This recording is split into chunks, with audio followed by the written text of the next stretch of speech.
Toshkent maktab-internati matematika o'qituvchisi Husan Shuhratman.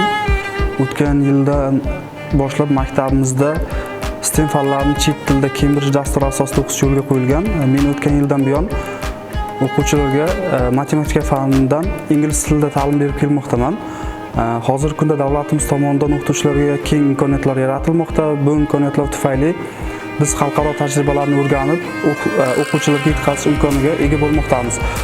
Men hozirda xalqaro GRE, ingliz tilidan B2 daraja hamda matematikadan milliy sertifikatlarga egaman. Bu yutuqlarim menga ta'lim jarayonida juda ham qo'l kelmoqda. 1-oktyabr ustoz va murabbiylar kuni bilan barcha ustozlarni chin qalbimdan tabriklayman. Ularga omad, baxt, ta'lim yo'lida ulkan zafarlar tilab qolaman.